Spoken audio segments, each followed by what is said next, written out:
माले सिंह और आप देख रहे हैं बॉलीवुड ऑफिशियल। और आज की इस वीडियो में हम बात करेंगे खेसारी लाल यादव की फिल्म डोली सजा के रखना के बारे में।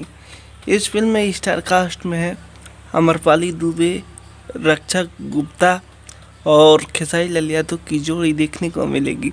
और इस फिल्म में बाकी के स्टार कास्ट की बात करें तो याज खान जैसे बड़े कलाकार भी देखने को मिलेंगे। इस फिल्म की शूटिंग फर्स्ट शेड्यूल की शूटिंग पूरी तरीक़ा से कंप्लीट कर ली गई है उत्तर प्रदेश के गोरखपुर में। और इस फिल्म की सेकेंड शेड्यूल की शूटिंग स्टार्ट कर ली गई है। और ये फिल्म का ट्रेलर और पोस्टर बहुत जल्दी आप लोगों के बीच 2022 में देखने को मिलेगा। तो जी हाँ, खेसारी लाल यादव और अमरपाली दुबे एक बार फिर आशिकी के बाद धमाका करेंगे, जिस फिल्म का नाम है डोली सजा के रखना। और इस फिल्म को मतलब अगले साल 2022 में रिलीज़ किया जाए। तो आप लोगों को ये न्यूज़ कैसा लगा कमेंट करके बताइएगा।